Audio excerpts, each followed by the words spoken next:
वो पर्सन जो रात को गुड नाइट बोल के सोया था, अगले दिन उसने बुराई कर दी तुम्हारी किसी और के सामने। वो पर्सन जो तुम्हें सबसे ज़्यादा इंकरेज करता है, लेकिन सेक्रेटली वो कहीं ना कहीं चाहता है कि तुम उससे ज़्यादा सक्सेसफुल ना हो। तुम्हारा वो क्लोज फ्रेंड जो तुम्हें लगता है कि तुम्हें वो सपोर्ट करता है, लेकिन वो भी कहीं ना कहीं चाहता है कि तुम उससे ग्रो ना करो, उससे ज़्यादा ग्रो ना करो। आज हम बात करेंगे ह्यूमन साइकोलॉजी की 4 ट्रुथ के बारे में, जो तुम्हें कोई नहीं बताता, क्योंकि उन्हें पता है कि अगर तुम्हें पता चल जाएगा तो फिर कंट्रोल करना मुश्किल हो जाएगा। ट्रुथ नंबर 1, लोग तुमसे प्यार नहीं करते, वो तुमसे मिलने वाली वैल्यू से प्यार करते हैं, तुमसे मिलने वाली चीज़ों से प्यार करते हैं। वो दोस्त या फिर वो फ्रेंड तुम्हारा जिसका कॉल तभी आता है जब उसका कोई काम होता है या कुछ हेल्प चाहिए होती है या फिर नोट्स चाहिए होते हैं। वो रिलेटिव जिसका कॉल तभी आता है या फिर तभी वो याद करते हैं जब शादी में इनविटेशन बांटने होते हैं या फिर कुछ फाइनेंशियली हेल्प चाहिए होती है। वो बंदा जब तभी स्वीट लगता है जब कुछ काम होता है। और इसे साइकोलॉजी में कहते हैं ट्रांजैक्शनल रिलेशनशिप, यानी कि एक ऐसा रिलेशनशिप जिसमें कहीं ना कहीं अनस्पोकन डील छुपी हुई होती हैं। लोग कुछ देने से पहले कुछ ना कुछ जरूर लेते हैं। तुम मुझे ये देना, मैं तुम्हें वो दूंगा, या फिर तुम मुझे वो देना, मैं तुम्हें वो दूंगा। और तुम ये बात समझ लो कि कोई तुमसे प्यार नहीं करता, तुमसे मिलने वाली वैल्यू से प्यार करता है। अगर तुमने ये समझ लिया तो फिर तुम रोना धोना बंद कर दोगे, तुम धोखा खाना बंद कर दोगे। और रियल पर्सन वही होता है जब तुम्हारे पास कोई ऑफर करने के लिए कुछ भी नहीं होता, वही रियल पर्सन होते हैं। बाकी सब बिजनेस पार्टनर हैं, उन्हें उन्हीं की तरह ट्रीट करो। ट्रूथ नंबर 2, तुम्हारा सबसे बड़ा दुश्मन कौन है पता है? तुम्हारा सबसे बड़ा दुश्मन तुम खुद हो, तुम्हारे अंदर है। कितनी बार तुमने खुद को रोक दिया कुछ करने से पहले, कितनी बार तुमने काम शुरू करते करते बीच में ही रोक दिया, कितनी बार तुमने खुद को बता दिया या फिर तुम्हें लगा कि ये मैं इसके कैपेबल नहीं हूँ, मैं ये नहीं कर सकता, कितनी बार। और इसे साइकोलॉजी में कहते हैं सिंड्रोम, इम्पोस्टर सिंड्रोम। मतलब एक ऐसी फीलिंग जो तुम्हारे दिमाग तुम्हारे साथ खेलता है, वो तुम्हें कन्विंस कर रहा होता है कि भाई मत करो, तुम इसके कैपेबल नहीं हो, और फिर तुम रुक जाते हो। बट ये जो फीलिंग है ये तुम्हारे साथ ही नहीं होती, ये वर्ल्ड के जितने भी सक्सेसफुल पीपल बने हैं उनके साथ में भी हुई थी, लेकिन डिफरेंस इतना है कि वो रुके नहीं, उन्होंने कंटिन्यू रखा। तो जब भी तुम्हारे दिमाग ऐसा बोले या फिर तुम्हारे मन में ऐसा आए कि मैं ये नहीं कर सकता, तो उसे एक ही बात बोलो, देखते हैं, और अपना काम रुको मत, डरो मत। कुछ स्टार्ट करने से पहले डरो मत, फेल होने से डरो मत, स्टार्ट करो और कंटिन्यू करो।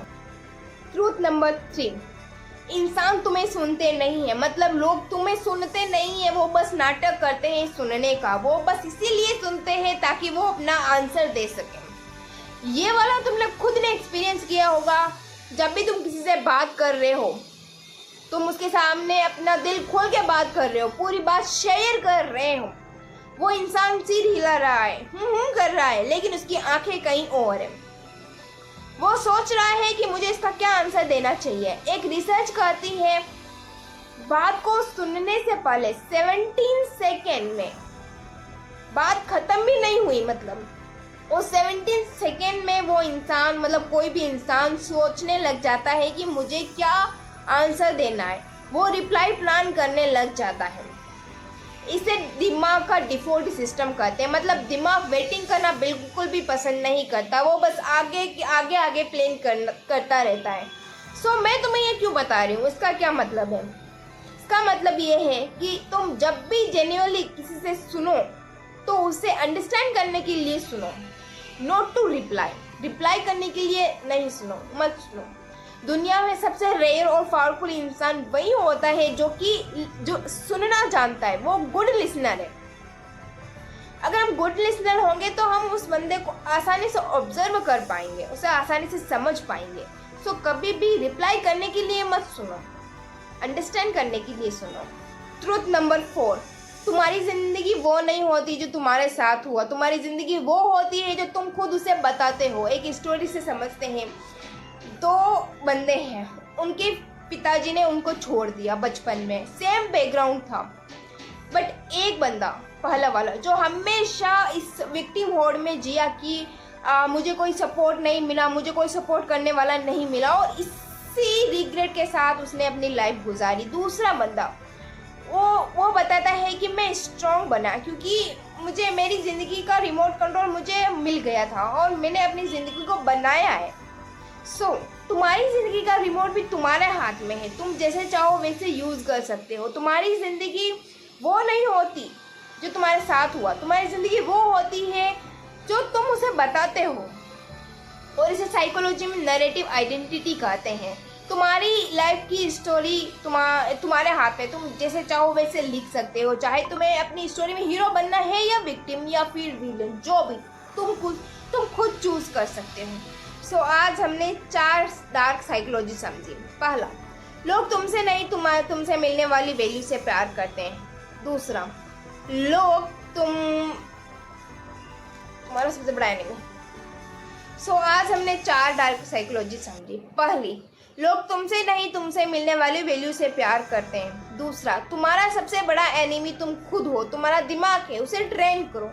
तीसरा, लोग तुम्हें नहीं सुनते, वो आंसर करने के लिए सुनते हैं। चौथा, तुम्हारी लाइफ का जो रिमोट है, तुम्हारी लाइफ की जो स्टोरी का जो भी है स्क्रिप्ट, वो तुम्हारे हाथ में, तुम जैसे चाहो वैसे यूज़ कर सकते हो। और मैं तुमसे ये पूछती हूँ, तुम्हारी लाइफ में कोई ऐसा बंदा है जिसने तुम्हें सबसे ज़्यादा हर्ट किया हो, और तुम्हें जब भी वो नज़र आता है तो तुम्हें क्या फील होता है, तुम्हें क्या फीलिंग आती है? या तुम्हें गुस्सा आता है, या फिर तुम्हें कुछ नहीं फील आता, या फिर तुम्हें सैडनेस फील आता है?